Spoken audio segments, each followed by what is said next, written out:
Bonjour et bienvenue à ce petit webinaire consacré à Docker.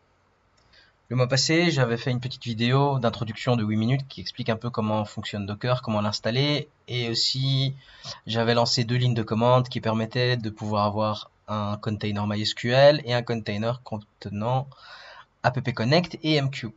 Aujourd'hui, je vais aller un peu plus dans le deep dive et je vais vous montrer comment créer une infrastructure avec certains outils IBM et quelques autres outils utiles, et surtout comment pouvoir créer toute cette infrastructure qui créera une sorte de mini écosystème qui vous aidera peut-être à développer un peu plus rapidement. Voilà. Alors, nous allons déjà commencer par la définition de Docker. Donc Docker, c'est un CRI, c'est un Container Runtime Interface, qui permet de pouvoir lancer et déployer des containers, et on peut voir chaque container comme un mini OS. C'est une sorte de machine virtuelle, et cela permet de pouvoir avoir un OS avec certains composants de façon plus flexible, plus rapide, et aussi de pouvoir un peu commencer à tendre vers tout ce qui est microservices. Voilà, donc ça c'est Docker. Je vais expliquer 3 parties. Et avant ça, j'expliquerai dans un diagramme comment fonctionne le corps de Docker. Et juste après le diagramme, j'expliquerai qu'est-ce que c'est que le Docker Compose, qu'est-ce qu'un repository et qu'est-ce qu'un registry. Alors, Docker, il est basé sur le Docker daemon. C'est-à-dire que quand on l'installe, il y a le daemon, c'est le Docker core. C'est lui qui gère la mémoire, qui gère la communication avec le host, qui gère les containers. Ensuite, il y a un REST API, qu'on peut très bien appeler, pour la gestion justement du Docker daemon. On n'est pas obligé de l'utiliser, parce que grâce au Docker CLI, on peut lancer des lignes de commande. J'en ai déjà montré quelques-unes dans la vidéo précédente. Je vais en montrer d'autres. Et pour pouvoir avoir un Docker, il faut principalement 3 éléments. Il y en a un qui n'est pas obligatoire. Les 3 éléments obligatoires, c'est d'avoir un réseau Docker, Docker Network. Il y en a un par défaut, on peut très bien en créer d'autres, avec la commande Docker Network Create. Évidemment, il faut qu'on crée des containers. Et il nous faut des images. Les images, elles doivent être téléchargées depuis un registre. Et dans le registre, il y a des repositories. Le registre le plus connu, c'est Docker Hub. Dans Docker Hub, chaque développeur ou chaque entreprise peut créer des images qui vont être publiques ou privées. Et ces images seront dans des repositories qui eux-mêmes sont dans le registry. Ensuite, ces containers, ils peuvent avoir des volumes. Les volumes, c'est pour la persistance de données. C'est-à-dire que, imaginons, vous voulez créer un container MySQL et vous utilisez la version 5 de MySQL. Et vous vous dites, tiens, j'ai envie de faire un upgrade de mon serveur MySQL, mais je ne veux surtout pas perdre les données. Si vous n'avez pas monté de volume, il n'est pas possible de pouvoir garder les données qui sont persistées à l'intérieur du container. Donc, on crée des points de montage de volume, des mounts, qui permettront de pointer vers la base de données MySQL et de pouvoir faire la mise à jour de MySQL via un nouveau container. Et ce nouveau container pointera sur le volume contenant les datas des bases de données MySQL. Voilà. C'est comme ça que ça fonctionne pour la persistance de données.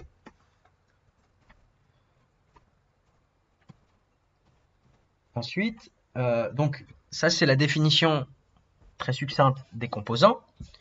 Alors, le Compose, c'est un outil qui a été créé dans Docker, qui est basé sur du YAML, ou qui s'appelle YML aussi, qui permet de créer du JSON pour pouvoir définir son interface d'infrastructure. Donc, c'est-à-dire que si moi je veux 4 containers, et dans chaque container je veux qu'il y ait un service et qu'il soit adapté sur certains ports avec certains volumes, c'est sur le Compose qu'on va mettre toutes ces informations. Le repository, c'est une sorte de dossier qui contient toutes les images que l'on a créées sur l'outil ou l'application qu'on est en train de développer. Donc, imaginons, je travaille chez MySQL et j'ai créé la version 5.6 qui est toute nouvelle. Les versions, ce sont ce qu'on appelle des tags. Et ce tag-là n'existe pas encore dans le repository. Donc, c'est-à-dire que la latest, la dernière version, c'est la 5.5. Eh bien, en tant que développeur, quand on a terminé et qu'elle est stable, on peut monter la version 5.6 qui supplantera la latest, qui deviendra elle-même la latest. La 5.5 existera toujours, et c'est la 5.6 qui deviendra latest. C'est-à-dire que toute personne qui télécharge la latest aura la 5.6, car l'image 5.6 se trouvera dans le repository. Et chaque repository, ça sera un repository par applicatif, par serveur, par service. Et le registry, c'est justement la collection de tous ces repositories. Vous voyez, vous pouvez avoir un repository Tomcat, vous pouvez avoir un repository MySQL, vous pouvez avoir un repository par application, vous pouvez avoir un repository par serveur, par OS. Voilà. Là, après, c'est comme bon nous semble de pouvoir organiser nos repositories, mais nos repositories permettent de regrouper et d'encapsuler en fonction du besoin chaque élément qu'on a développé en tant qu'image Docker. Voilà. Il est aussi possible de créer son propre registry et je montrerai juste après comment pouvoir créer un registry très facilement. En fait, il suffit de lancer le container Docker registry et de là, en fait, on peut déposer nos repositories et dans les repositories, on peut placer nos images et quand quelqu'un veut aller télécharger une image, au lieu que ce soit le Docker Hub par défaut, on pointera sur le repository qu'on a créé dans notre serveur. Voilà. Alors, je dois vous expliquer deux choses. C'est que, donc, j'ai expliqué le Compose et le Docker Compose peut accessoirement pointer soit directement sur une image, soit pointer sur un Dockerfile. Ce qui fait que quand il pointe sur un Dockerfile, le Dockerfile permet de customiser le container comme on veut. Si on pointe sur l'image, on n'a pas vraiment la possibilité de customiser notre container. C'est-à-dire qu'on accepte de prendre l'image qui a été créée à une certaine version et on n'a pas besoin d'y rajouter certains éléments customisés qu'on aimerait avoir dans le container. Mais quand on a besoin de customiser pour X raisons, on va plutôt créer un Dockerfile qui lui-même va pointer sur le container. Et on peut le voir, en fait, c'est le Dockerfile, il permet donc de pointer sur l'image avec la version, donc le tag qu'on veut, de pouvoir lancer des lignes de commande, de pouvoir exposer les ports, de pouvoir y copier des fichiers depuis notre host dans la container, de pouvoir rajouter des variables d'environnement, de pouvoir définir des volumes et ainsi de suite. Imaginons vous créez un container Apache et vous voulez que votre serveur Apache écoute sur le port 443 en SSL. Vous allez devoir déposer vos fichiers de certificats et vos fichiers peut-être optionnellement de Certificate Authorities. Pour ce faire, vous allez devoir utiliser le copy from host parce que vos fichiers sont sur votre host dans le container Apache et dans la config Apache, vous allez pointer sur ces fichiers d'encryption qui permettront alors d'avoir du HTTPS actif sur Apache. Voilà, c'est à ça que ça sert.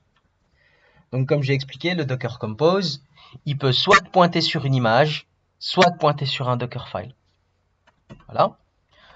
Donc ici, je voudrais vous montrer un exemple. C'est un exemple très facile, très simple, qui vous montre d'abord la version. Donc Docker Compose possède différentes versions de compatibilité. Ça a commencé en version 1, on est en version 3.7 en ce moment.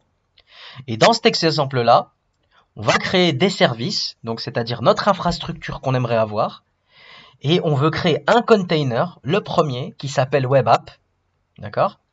Et dedans, on va pointer non pas sur l'image, mais on va pointer sur un Dockerfile, et on va encore plus loin. Par défaut, quand on pointe sur un dossier, Docker Compose va intrinsèquement chercher le fichier Dockerfile avec ce nom-là. Mais on peut très bien dire, moi je veux pas utiliser le fichier Dockerfile, je veux utiliser le fichier Dockerfile-alternate.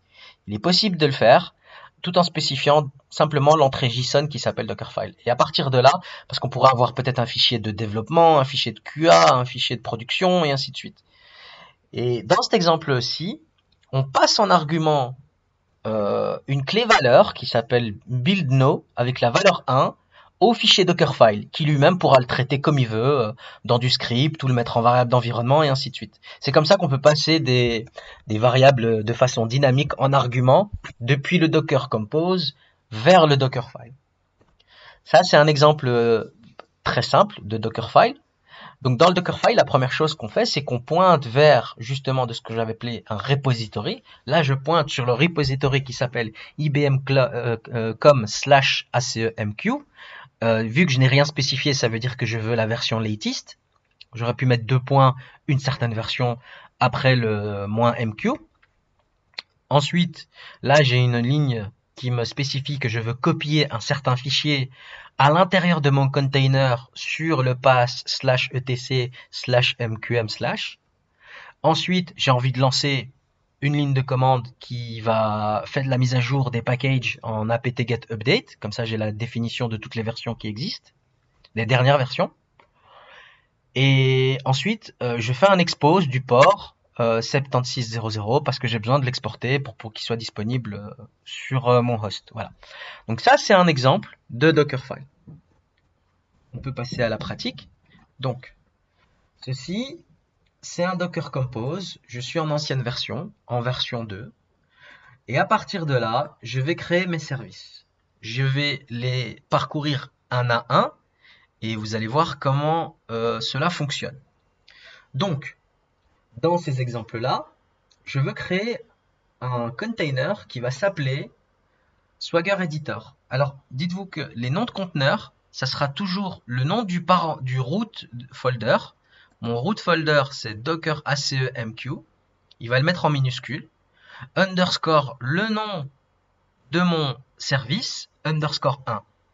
On peut très bien customiser ce nom qu'on veut en mettant container name ici et ça marche.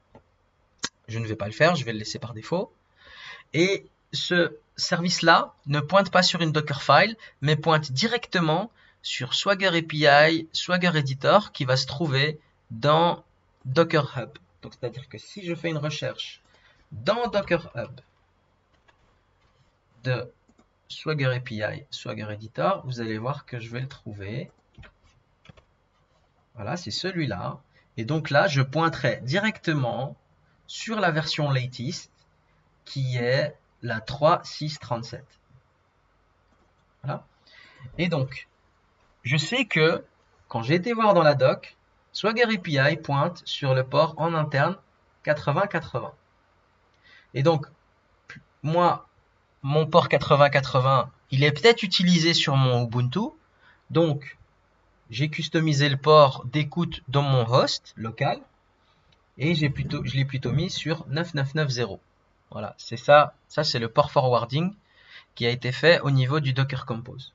Ensuite, j'ai créé un service qui s'appelle DataPower.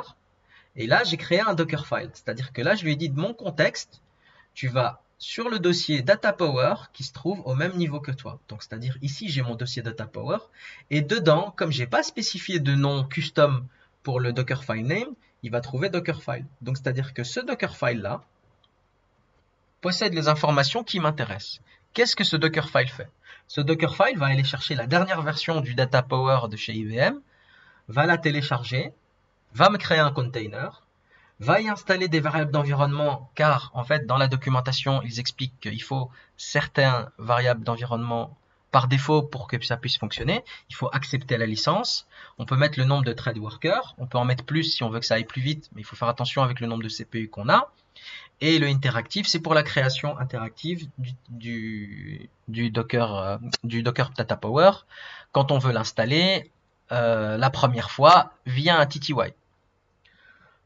Ici, dans DataPower, parce que moi je n'ai pas voulu passer par l'interactive mode, j'ai fait une copie des fichiers de config que je possédais déjà. Donc c'est-à-dire que j'ai créé des fichiers de config bien avant et je les ai mis ici. C'est-à-dire que ces fichiers-là vont pouvoir être lancés via le DataPower dans le folder des routeurs qui va retrouver et puis qui va pouvoir créer ma configuration de base. Ceci est une configuration de base où j'ai mon user admin et j'ai ma configuration par exemple où je sais que j'ai mes adresses IP internes et aussi je sais que ma DataPower va écouter sur le port 9090 parce que ici on a enablé le Web Manager sur le port 9090 qui va écouter sur tout IP. Voilà. Donc ça, c'est fait via le copy folder. Et ensuite, j'expose les ports qui m'intéressent. Ces mêmes ports exposés, je les remets dans le Docker Compose, ici, sur du port forwarding. Voilà, c'est comme ça que ça marche. J'expose le port 22 et mon host pourra écouter sur 9022 qui pointera sur le 22 du data power. Ensuite, j'ai mis les variables d'environnement. J'ai installé Zookeeper. Zookeeper, c'est un parc de clés valeurs qui peut être partagé entre différents serveurs. Donc, à l'époque, on avait remarqué que ce qui était ennuyant, c'est que quand on avait des fichiers de configuration en production, c'était difficile de maintenir des fois ces fichiers de configuration et que ça pouvait provoquer des bugs parce que les fichiers de config n'étaient pas modifiés au même moment en même temps sur toutes les machines. Donc, plutôt que de devoir créer des modifications de clés ou de partage sur, par exemple, sur des serveurs qui sont en haute disponibilité en cluster, ils ont créé Zookeeper. Zookeeper donc permet de partager des données clés valeurs via le service Zookeeper. Et pourquoi est-ce que j'ai installé Zookeeper? Parce que j'ai installé juste après Kafka en cluster. Vous voyez, ici j'ai un premier Kafka, j'ai un second Kafka. Et Kafka a besoin de Zookeeper pour pouvoir fonctionner en mode cluster, en haute disponibilité. Voilà. Et donc, comme vous pouvez le voir, le premier Kafka, il a aussi un Dockerfile. Voilà, bah, rien de compliqué. Je fais juste en sorte qu'ils puissent s'attendre l'un à l'autre, parce qu'en fait, si on ne met pas le sleep, ça va pas très bien fonctionner. J'ai eu quelques soucis au niveau du démarrage. Et comme vous pouvez voir, ils dépendent ici tous les deux de Zookeeper, c'est-à-dire que aucun des deux ne va commencer à s'installer si Zookeeper n'a pas terminé son installation. Ce qui nous permet d'être sûr que le niveau séquentiel de dépendance va être respecté. Ensuite, le premier, il écoute sur 9092 et le deuxième, il écoute sur 9093 sur le host, mais tous les deux, évidemment, écoutent sur 9092 en interne. Voilà. Donc ça permet d'avoir du Kafka en cluster très facilement. Vous voyez, ça m'a pas pris beaucoup de temps. Évidemment, c'est un exemple simple, mais c'est une très bonne base pour pouvoir faire du développement très rapidement. Ensuite, j'ai installé une instance Elasticsearch Logstash Kibana. J'y ai mis les ports d'écoute pour Logstash, pour Elasticsearch et pour Kibana.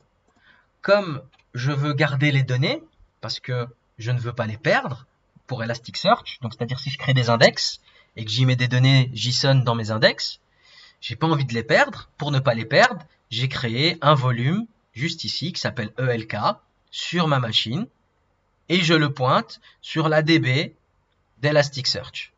Voilà, il y a des variables d'environnement à mettre pour être sûr que tout fonctionne bien. Donc, j'ai suivi simplement la documentation qui se trouvait sur le site de Elasticsearch. J'y ai spécifié 2 Go de RAM. C'est pas énorme pour Elasticsearch, mais c'est une bonne base pour pouvoir commencer à travailler.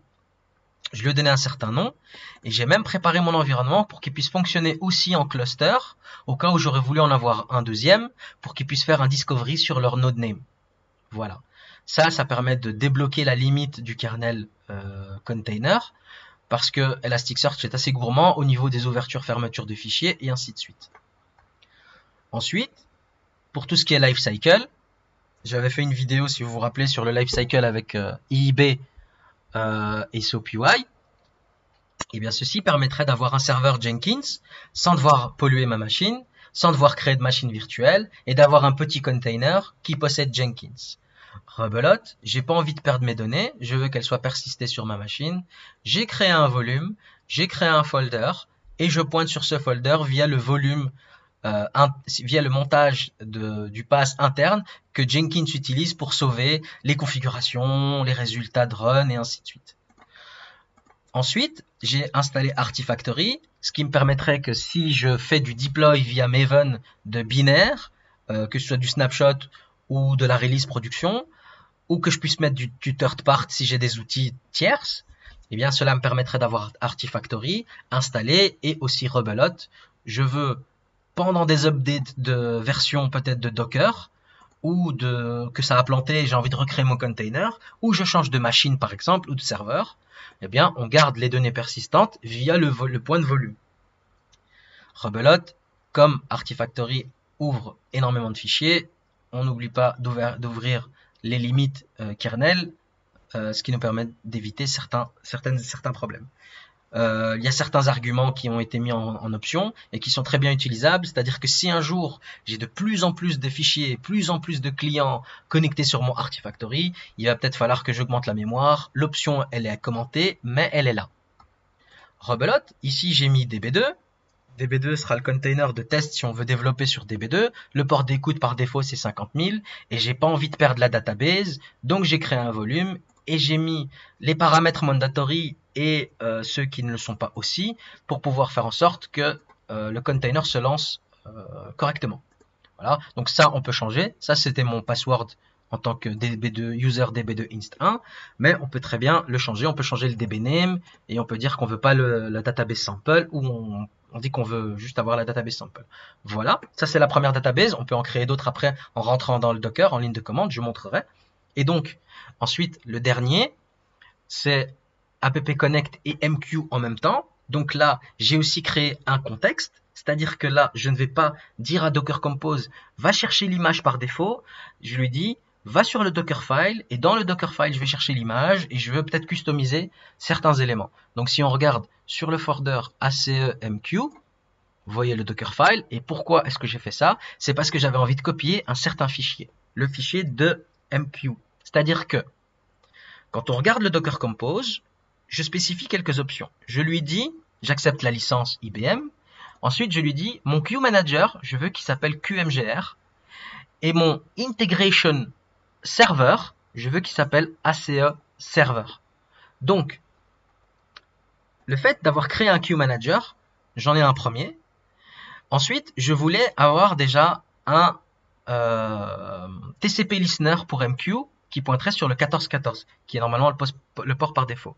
Eh bien, j'ai créé un fichier config.mqsc et je l'ai mis dans etc.mqm. Je l'ai juste placé là. Je ne l'ai pas lancé parce que j'ai pas envie qu'il se lance à chaque fois qu'il démarre. Donc, j'ai juste fait la copie dans etc.mqm et le fichier il est juste là. Et ce fichier, qu'est-ce qu'il fait une première fois? Il va faire un define channel, il va créer un TCP listener et il va activer ça pour mqmdev. Très simple. Ensuite, quand j'ai fait ça, le fichier est dedans. Les containers sont censés se créer. Voilà. Voilà. Et donc, à partir de là, pour vous aider, j'ai créé un script SH. Ce script SH, il va exécuter le fichier compose. Il va lui dire, mets-toi en daemon, c'est-à-dire actif. Build-moi le fichier pour être sûr que tout se passe bien. Et l'option force recreate, on n'est pas obligé de l'utiliser. Parce qu'en fait, quand on fait ça, ça veut dire vérifie s'il y a des changements, applique-les. Mais si on veut qu'il rebuild à chaque fois qu'on lance la commande, on fait force recreate. Ensuite, j'attends 5 secondes pour être sûr que tout est créé. Et quand tout est créé, à ce step-là, normalement, tous vos containers, si tout s'est bien passé et qu'il n'y a pas d'erreur, tous vos containers sont actifs. Pour montrer que ça fonctionne, ce que j'ai fait, c'est que j'ai été ici dans Kafka en ligne de commande et je lance le script Kafka topic pour effacer d'abord le topic une première fois au cas il existe. Car s'il existe, il tombe en erreur. Donc, et s'il n'existe pas, le delete tombe en erreur, mais c'est pas grave. Sauf que si le create tombe en erreur, c'est un peu plus problématique. Donc, cette commande, elle va deleter un topic si ce topic existe. Si ce topic n'existe pas, ça tombe en erreur, mais c'est pas grave. Et puis après, ça crée un topic, mais on veut surtout pas que ça tombe en erreur quand ça crée un topic. Ensuite, je fais un list, juste pour voir si tout va bien. Et ensuite, je lance la commande runmqsc qui va me pouvoir me mettre le TCP listener sur le port 1414. Et ensuite, j'affiche tous les Docker containers pour voir s'ils sont actifs. Donc c'est ce que nous allons faire. Donc, je suis dans mon folder contenant le Docker Compose par défaut.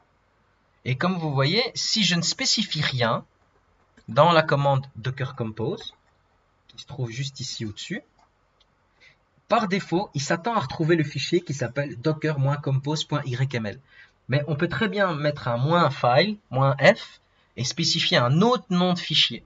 Donc, je vais lancer ma commande. Voilà. Normalement, chez vous, ça prendra plus de temps. Il va vouloir télécharger toutes les images. Chez moi, elles sont déjà téléchargées. Et là, il est en train de recréer les containers un à un. On va attendre un peu.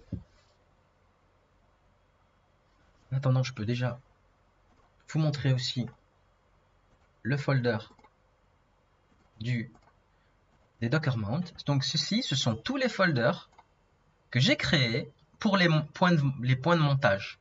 Au début, ils étaient vides. Et le fait de les avoir mis en Docker Mount sur les volumes, on va aller voir par exemple, je sais pas moi, DB2. Vous allez voir DB2. Il se trouve ici. Voilà. Vous voyez que en fait, c'est Docker Mount DB2. Donc dans Docker Mount DB2, vous voyez qu'en fait, il a commencé à créer des données. Ce sont les données de base pour la création des databases. Voilà, pour qu'il puisse faire son DB2 start. Voilà. Donc là, vous voyez, il me dit, j'ai créé tous tes containers. Et comme c'est asynchrone, la commande d'initiation a bien été envoyée au REST API du Docker Daemon. Ça ne veut pas dire qu'ils vont tous fonctionner, mais l'envoi de demande de création est bien passé. Vous voyez? Et donc, comme je vous ai dit, c'est le nom du folder root, underscore le nom du service, underscore 1. Voilà. Ensuite, j'ai fait un sleep 5 secondes. Là, j'ai fait un delete. Voilà. Vous avez vu que Kafka a dit, OK, je vois que ton topic existait déjà dans ton volume persistant, je vais l'effacer. Voilà. Ensuite, j'ai voulu créer le topic. Ah, il me dit, il existe déjà. Bon, ben voilà. Et comme vous pouvez voir, ensuite, j'ai lancé la commande run mqsc qui a bien été validée. Voilà. Donc, à partir de là, je vais vous montrer que si je fais docker ps-a, pipe grep docker ace mq, ceci, ouais, je vais peut-être vous le montrer dans une autre fenêtre, un peu plus grande que celle-là.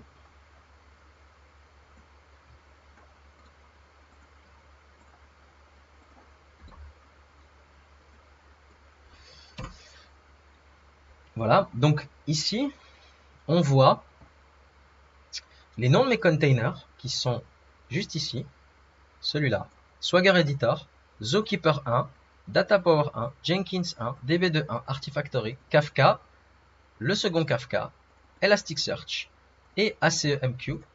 Les ports forwarding se trouvent juste là pour chaque container et ils sont tous actifs.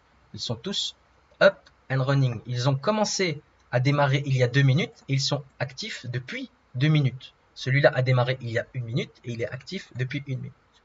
À partir de là, je peux aller voir si mes services sont actifs. Donc, si je veux voir si Elasticsearch fonctionne, je l'ai pointé dans mon fichier de config sur 92.0.0. Donc, c'est-à-dire, si je regarde ELK, on voit que Elasticsearch était 92.0.0. Donc, si je clique ici sur le bookmark, on voit qu'Elasticsearch répond. C'est déjà bien. Kibana, c'était 56.0.0. Je clique sur Kibana. Kibana est bien là. On est content. Et c'est-à-dire que comme j'ai mis un volume persistant, si je fais des modifs, ça restera là. Ensuite, on peut voir par exemple Jenkins. Rebelote. Je clique sur Jenkins. Et là, c'est l'administration de base. C'est-à-dire, on voit bien que Jenkins a répondu, mais il faut que je passe ma configuration qu'on fait la première fois qu'on a installé Jenkins. Artifactory. 95, on voit bien que c'est le port forwarding que j'avais mis pour Artifactory, qui est juste là, 9595.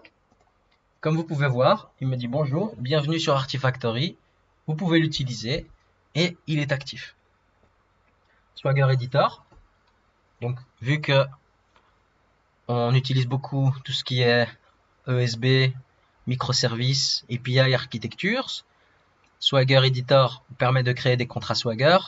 Plutôt que de devoir l'installer sur une application tierce, on peut très bien l'avoir sur Docker et c'est hyper pratique pour pouvoir commencer à développer. Voilà. App Connect, notre serveur ESB. Comme vous pouvez voir, App Connect Server répond. Et le dernier, le Data Power. Comme vous pouvez voir, l'encryption me dit déjà que c'est bon, mais c'est pas valide, parce que c'est une self-sign. Mais comme vous pouvez voir, je suis dans le Data Power. J'ai mis comme login mot de passe admin. Je vais sur le Blueprint Console et je suis dans le Data Power. Donc comme vous pouvez voir, en quelques minutes, j'ai lancé la ligne de commande et ça m'a créé tous les containers. C'est-à-dire que si vous vouliez, par exemple, avoir un autre environnement, vous pourriez très bien mettre des paramètres avec d'autres container names et vous pourriez avoir Swagger, plutôt Data Power pour une certaine banque, puis Data Power pour un constructeur automobile, qui vous permettrait d'avoir différents containers et de pouvoir travailler pour différents clients ou différents environnements infrastructures. Voilà. Et donc, comme on voit, j'ai eu tous mes services actifs. Le dernier que je vais vous montrer qui fonctionne, c'est DB2, car Kafka, on a vu qu'il a fonctionné grâce à la ligne de commande. Comme vous pouvez le voir, dans la ligne de commande, Kafka m'a bien répondu que le topic existe, donc on est sûr que Kafka fonctionne. Et pour DB2, voilà, j'avais créé une database en tant que variable d'environnement, donc c'est-à-dire que si je vais vérifier sur DB2, vous allez voir que j'ai dit je veux une database qui s'appelle db2db et mon password c'est celui-là, db2inst1-pwd. Eh bien, si j'écoute sur le port 50 000, qui est bien le port qui se trouve ici sur le forward, j'ai mis db2db, je fais connect, on attend, et je suis connecté. Successful connection, et vous voyez que les tables sont déjà là. Voilà, ce sont les tables de base. Et donc, je pourrais très bien créer une table si j'ai envie, et ainsi de suite, et développer en db2. Voilà, c'est tout pour moi. J'espère que vous êtes contents et que ça vous aidera aussi dans vos développements. Le code se trouvera sur Git, en espérant que vous pourrez chipoter, avancer et même améliorer en rajoutant vos propres composants. N'hésitez pas à partager vos codes sur le Git en créant des branches ou si vous avez besoin pour qu'on puisse en discuter. Voilà, au revoir.